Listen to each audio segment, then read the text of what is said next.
Pada tahun 2017, negara Rusia digemparkan dengan sebuah kasus pembunuhan berantai dilakukan oleh pasangan pasutri. Kedua tersangka yang berasal dari sebuah kota kecil yang bernama Krasnodar yang ada di sebelah tenggara bagian Rusia. Dinyatakan kalau pihak kepolisian telah menemukan puluhan korban selama beberapa tahun terakhir. Tak hanya pembunuhan tersebut, pasangan pasutri ini juga melakukan sebuah praktek kanibalisme dan para korban-korban tersebut dimakan oleh kedua pasutri ini. Sebelum kita masuk dari cerita kasus ini, jangan lupa untuk subscribe channel ini dan jangan lupa aktifkan notifikasinya. Kalau penasaran sama kasus dan ceritanya, setelah pesan-pesan berikut ini.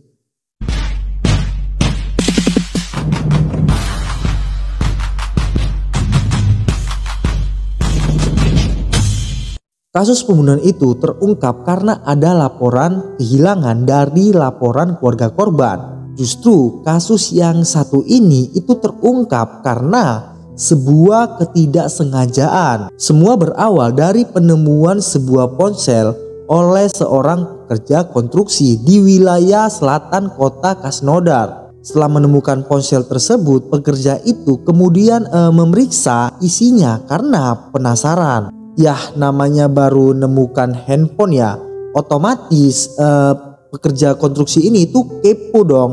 Bener nggak sih ini handphone itu bisa digunakan atau enggak? Saat dinyalakan ya itu handphone, disinilah ia kemudian menemukan beberapa foto pria yang berpose dengan potongan tubuh manusia. Pas itu dia terkejut sejadi-jadinya. Pria itu kemudian memutuskan untuk membawa sebuah handphone ini ke kantor polisi. Setiba di kantor polisi, bapak-bapak pekerja konstruksi ini itu bilang kepada polisi, "Pak, tadi saya nemu handphone di salah satu jalan dan pas saya lihat banyak foto seorang pria bersama wanita lagi berpose dengan potongan-potongan tubuh manusia."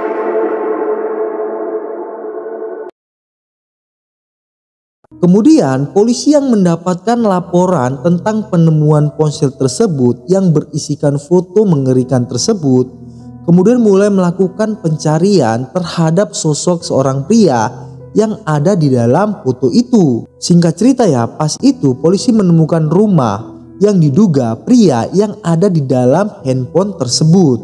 Bener aja, pria ini bernama Dmitry Bakseva. Kemudian polisi menanyakan nih, "Apakah benar ini handphone kamu?" Kemudian Dimitri ini menjawab, "Benar Pak, handphone saya memang hilang." Polisi menunjukkan beberapa foto yang ada di dalam handphone tersebut.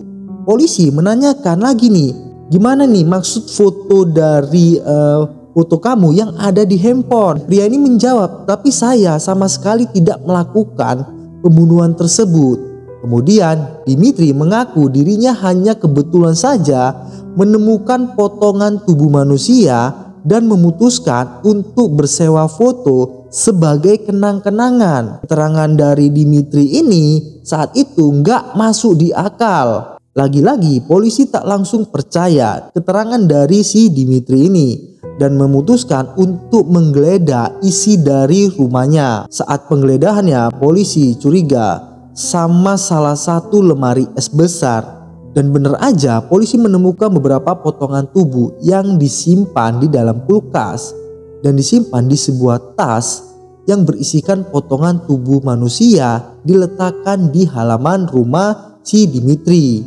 Tubuh dalam tas itu sendiri belakangan ini diketahui milik seorang wanita yang bernama Elena, yang diduga kuat sebagai korban terakhir dari si Dmitry dan sang istrinya. Hal ini yang kemudian menjadi sebuah awal dari titik terang terungkapnya kasus mengerikan yang dilakukan oleh pasangan pasutri ini. Setelah terpojok dengan bukti yang ada di dalam handphone tersebut, si Dmitry akhirnya mengaku ia telah melakukan sebuah pembunuhan dan mutilasi korbannya. Namun Dimitri mengatakan hanya melakukan pembunuhan ini sebanyak 2 kali pembunuhan. Untungnya pihak polisi tak langsung percayai keterangan si Dimitri karena melihat banyak sebuah kejanggalan yang ditemukan di rumah Dimitri. Penyidikan pun kemudian dilanjutkan dengan meminta keterangan dari istri Dimitri yang bernama Natalia Baskeva. Dari sinilah kemudian terbukti fakta yang mengejutkan. Natalia membeberkan bahwa ia dan suaminya telah membunuh sekitar 30 korban selama 18 tahun terakhir. Dan tak hanya itu, pembunuhan Natalia bahkan juga mengakui ia dan suaminya juga sempat memasak dan menyantap tubuh korbannya.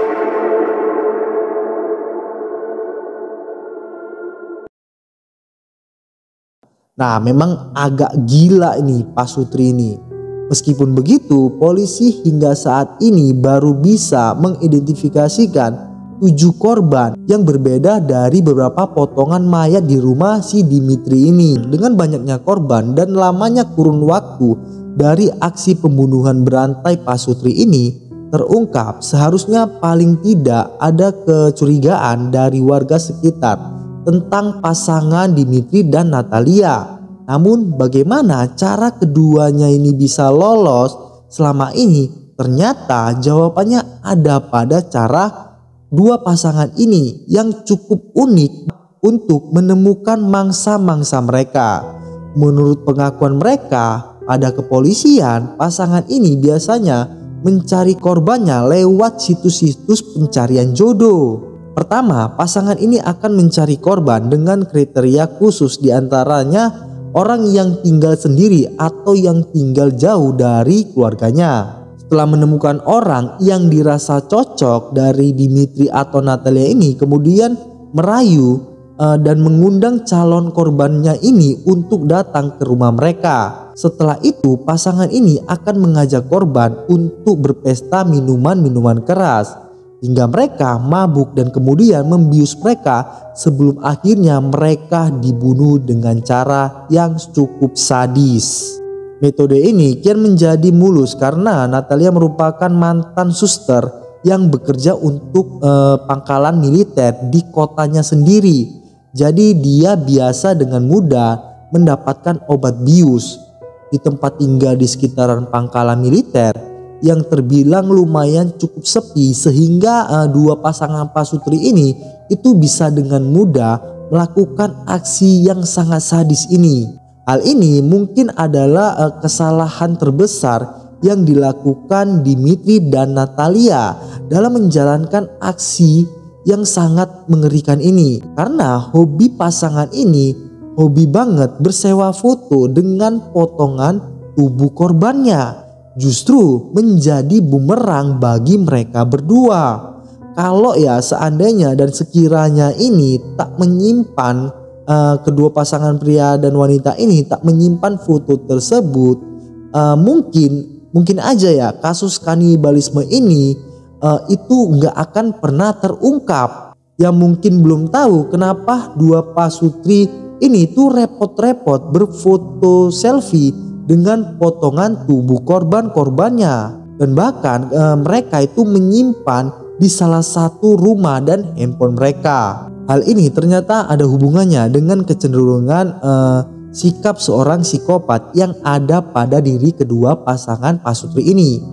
Bagi seorang psikopat, mengumpulkan barang ataupun bukti atas kejahatan mereka itu merupakan sebuah kebanggaan mereka sendiri.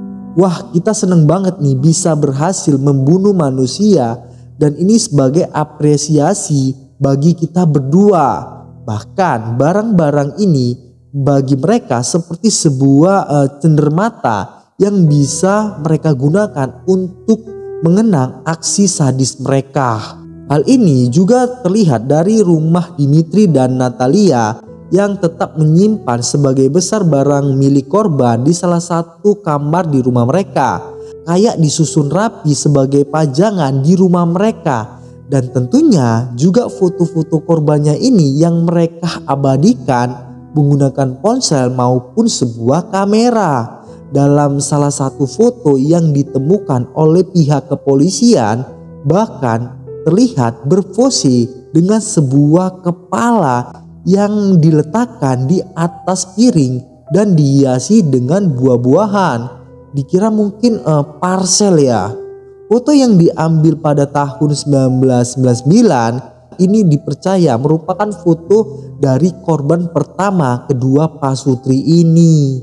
Ternyata yang awalnya polisi menemukan bagian potongan tubuh manusia di dalam kulkas yang disusun rapi dan diletakkan di box dan toples ternyata untuk sebuah sajian yang cukup mengerikan. Sajian tersebut adalah berbentuk sajian kue yang bernama kue pie. Sekedar informasi ya, kue pie merupakan hidangan panggangan yang populer di berbagai negara, termasuk Amerika, Inggris, Yunani, dan Mesir. Kue pie juga memiliki variasi khas dari beberapa negara seperti pie susu dan pie pisang. Beberapa sejarawan menganggap kalau kue pie ini ditemukan pertama kali oleh orang Yunani. Orang Yunani mengambil resep dari zaman Mesir dan menyempurnakan menjadi kue pie. Oke, sekarang kita lanjut lagi nih. Kue pie ini bukan sembarang kue pie, melainkan isian di dalam kue pie ini merupakan potongan tubuh manusia yang dihancurkan untuk isian kue pie sendiri. Pengakuan tersebut keluar dari mulut Natalia yang mengaku menggunakan daging manusia untuk membuat kue pie. Dan gak hanya itu, bahkan mereka berusaha menjual ke beberapa restoran setempat dan memasarkan kue buatan mereka. Saat itu seorang pemilik kafe yang bernama Vitali Yukabenko bahkan mengaku pernah didatangi oleh seorang wanita yang bernama Natalia pada tahun 2010 untuk menawarkan kue pie buatan dia, dan dia juga menawarkan daging segar. Namun karena Natalia berperilaku aneh dan daging segar tersebut yang dia tawarkan ini memiliki bau yang sangat tidak biasa. Kemudian seorang pemilik toko ini akhirnya menolak tawaran dari Natalia. Sejak itulah menurut pengakuan dari seorang pemilik toko, Natalia tidak pernah kembali ke tokonya. Selain menawarkannya pada restoran, Natalia juga mengaku menawarkan kue buatannya ini kepada tetangga-tetangganya sekitar. Dan saat mereka menanyakan apa isi dari kue pie ini, Natalia menjawab. Natalia bilang kalau isi dari kue pie buatanku ini itu adalah daging buruannya dia sendiri. Dan saat itu tetangganya ini pun percaya. Kemudian kue pie buatannya Natalia ini langsung diborong oleh mereka. Beberapa fakta yang mengerikan dari pasangan kanibalisme yang sadis ini yang bernama Dimitri dan Natalia. Sayangnya meskipun kasus ini lumayan besar, memutuskan untuk melakukan penyelidikan tertutup pada kasus kanibalisme ini. Jadi sampai saat ini belum diketahui dan bagaimana kasus ini itu dihilangkan oleh pemerintah yang ada di negara Rusia tersebut. Salah satu kemungkinan yang paling mengejutkan adalah bahwa mereka mungkin telah memakan hingga 30 orang selama bertahun-tahun. Jika pernyataan ini benar, bagaimana mereka bisa lolos dan bisa bebas sampai bertahun-tahun? Kemudian polisi mendalami apakah ada keterlibatan orang lain atau apakah ada bukti lebih lanjut yang bisa mengungkap lebih banyaknya korban. Salah satu pemilik toko yang telah mengenal mereka berdua selama ini lebih dari 10 tahun menceritakan bagaimana pasangan ini kerap membeli rokok dan barang-barang yang cukup murah. Kata pemilik toko kalau Natalia ini hobi minum-minuman keras, kalau si Dimitrinya kelihatan seperti seorang pekerja keras. Dimitri digambarkan sebagai sosok yang sangat sopan, sering mengucap halo, tolong, dan selamat tinggal.